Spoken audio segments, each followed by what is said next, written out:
साथियों अस्सलाम वालेकुम, मैं आप सभी का इस यूट्यूब चैनल में खैर मकदम करती हूँ। तो आज हम लोग दर्जा 10 दरख्सा उर्दू हिस्सा 2 लेसन 3 यानी सबक 3 का रीडिंग दे रहे हैं। तो सबक 3 में क्या है, सैयद मोहम्मद मोहसिन के बारे में रीडिंग देने जा रहे हैं। किसके बारे में? सैयद मोहम्मद मोहसिन के बारे में। ठीक है, तो सैयद मोहम्मद मोहसिन को डॉक्टर सैयद मोहम्मद मोहसिन भी कह सकते हैं। ठीक है, डॉक्टर भी लगाया था इसमें। तो सैयद मोहम्मद मोहसिन का शुमार उर्दू के अहम अफसाना निगारों में क्या आता है? सैयद मोहम्मद मोहसिन का शुमार किस में कहता है? अहम अफसाना निगारों में। तो साथियों, अफसाना किसे कहते हैं? अफसाना जो होता है एक कहानी होता है, नावल से क्या होता है, छोटा होता है। ठीक है, तो जिसमें ज़िंदगी की सच्चाइयों का बयान किया जाता है उसे क्या कहते हैं? अफसाना कहा जाता है। और इसमें जो है एक छोटे से मतलब पहलू को जो है मतलब बयान किया जाता है। पूरी ज़िंदगी को जो है नावल में बयान करता है, लेकिन ज़िंदगी का एक छोटा सा पहलू को जो है अफसाना में बयान किया जाता है। ठीक है, वह नफ्सियात के प्रोफेसर थे। किसके प्रोफेसर थे? डॉक्टर सैयद मोहम्मद मोहसिन जो थे नफ्सियात के प्रोफेसर थे। ठीक है, नफ्सियात इनका ख़ास मौजू था। सैयद मोहम्मद मोहसिन का ख़ास मौजू क्या था? नफ्सियात यानी एक विषय है। ठीक है, तो इसका नफ्सियात जो है ख़ास मौजू था। इनके अफसानों का एक मजमुआ अनोखी मुस्कुराहट उर्दू दुनिया में काफ़ी मकबूल व मारूफ हुआ। सैयद मोहम्मद मोहसिन का जो है अफसानों का एक मजमुआ यानी अफसानों की किताब जो है उसे अफसानी मजमुए कहते हैं। ठीक है, बहुत सारे अफसाने मिलकर क्या होते हैं? अफसानी मजमुआ होता है। तो अफसानी मजमुआ में एक किताब जो है अनोखी मुस्कुराहट, एक कहानी क्या है? अनोखी मुस्कुराहट यानी एक अफसाना जो है अनोखी मुस्कुराहट बहुत ज़्यादा क्या हुआ? मशहूर हुआ। ठीक है, इस मजमुए के बेशतर कहानियाँ नफ्सियाती नोयत की है।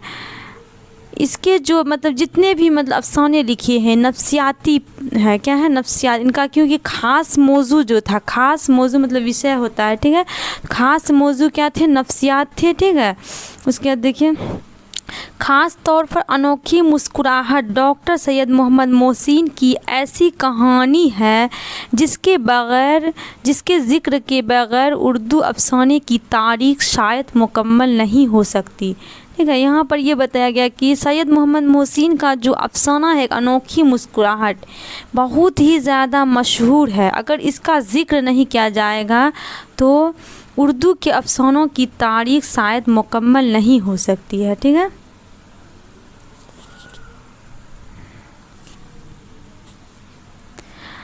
डॉक्टर मोहम्मद मोहसिन की पैदाइश 10 जुलाई 1910 ईस्वी को पटना में हुई।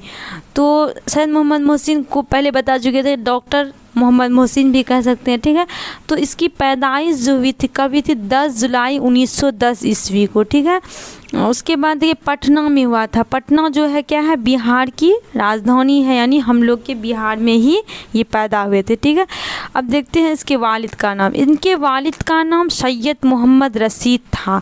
यानी वालिद मतलब होता है फादर। क्या होता है? वालिद मतलब फादर यानी पिता। इनके पिता का नाम क्या था? यानी वालिद का नाम सैयद मोहम्मद रशीद था।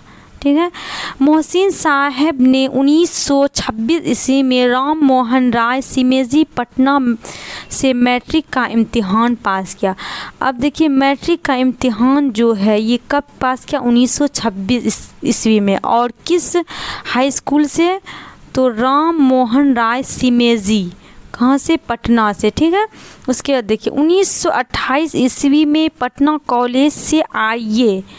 1931 ईस्वी में नफ्सियात के साथ बीए ऑनर्स 1928 ईस्वी में पटना कॉलेज से आईए पास किया। आईए मतलब होता है मतलब ये इंटर पास कब किए थे? 1928 ईस्वी में। किस कॉलेज से पास किए थे? तो पटना कॉलेज से। ठीक है, उसके बाद देखिए 1931 ईस्वी में नफ्सियात के साथ बीए ऑनर्स का इम्तिहान पास किया। अब देखिए बीए यानी बैचलर ऑफ आर्ट्स की डिग्री कब लिए? 1931 ईस्वी में।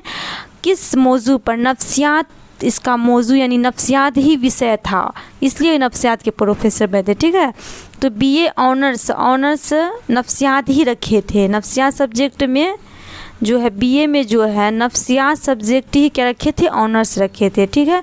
और 1934 ईस्वी में नफ्सियात में ही पटना यूनिवर्सिटी से एमए फर्स्ट क्लास से पास किया। फिर देखिए ये तो बीए जो है नफ्सियात के साथ किया ही, ठीक है। उसके बाद एमए यानी मास्टर ऑफ आर्ट्स की डिग्री जो है, ये मास्टर ऑफ आर्ट्स की डिग्री 1934 ईस्वी में पटना यूनिवर्सिटी से, वो भी फर्स्ट क्लास यानी फर्स्ट किए थे, ठीक है, पास किए और गोल्ड मेडल हासिल किए। जब ये फर्स्ट क्लास से मतलब एमए पास किए तो गोल्ड मेडल मतलब मिला इसको, ठीक है। 1938 ईस्वी में पटना कॉलेज में शोभा फलसफा में आर्जी तौर पर लेक्चर बहाल हुए। अब देखिए 1938 ईस्वी में जो है पटना कॉलेज में क्या हुए, लेक्चर बहाल हुए, क्या हुए, लेक्चर बहाल हुए। और 1948 ईस्वी में पटना यूनिवर्सिटी के शोभा नफ्सियात में मुस्तकिल तौर पर लेक्चर बहाल हुए। मेन जो है 1948 में ये पटना यूनिवर्सिटी में मेन रूप से क्या हो गए, मतलब लेक्चर बहाल हो गए, ठीक है। उसके बाद देखिए 1953 ईस्वी में शोभा नफ्सियात में सदर शोभा नफ्सियात मुकर्रर हुए। 1953 ईस्वी में जो है शोभा नफ्सियात में, नफ्सियात इनका ख़ास मौजूद है, ठीक है, एग्ज़ाम में आता है बहुत ज़्यादा नफ्सियात, शोभा नफ्सियात में मुकर्रर हुए। उसके बाद 1974 ईस्वी में अपनी मुलाजमत से सुबुकदोश हो गए। अब देखिए सुबुकदोश मतलब होता है रिटायर, मुलाजमत मतलब होता है नौकरी, यानी 1974 ईस्वी में जो है ये अपने नौकरी से क्या हो गए, सुबुकदोश यानी रिटायर हो गए, ठीक है।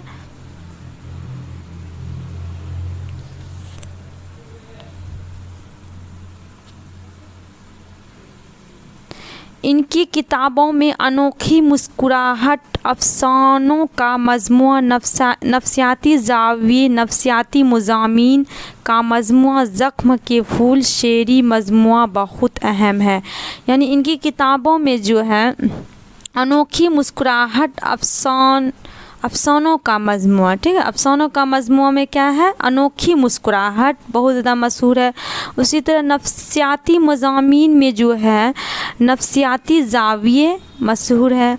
और शेरी मजमुआ में जो है ज़ख्म के फूल बहुत ज़्यादा मशहूर है, ठीक है। इनके अलावा इनकी दूसरी किताबें भी शाये हुई है।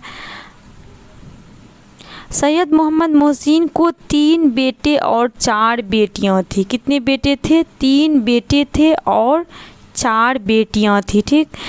आपने 1973 ईस्वी में अपनी अहलिया के साथ हज का फरीज़ा भी अदा किया।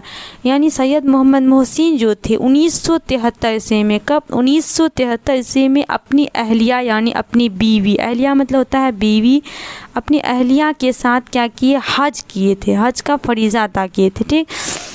सैयद मोहम्मद मोहसिन की वफ़ात 2002 ईस्वी में इलाज के दौरान दिल्ली में हुई। यानी वफ़ात मतलब होता है इंतकाल यानी मौत, ठीक है। सैयद मोहम्मद मोहसिन का इंतकाल यानी वफ़ात 2002 ईस्वी में इलाज के दौरान कहाँ हुई, दिल्ली में हुई। शुक्रिया।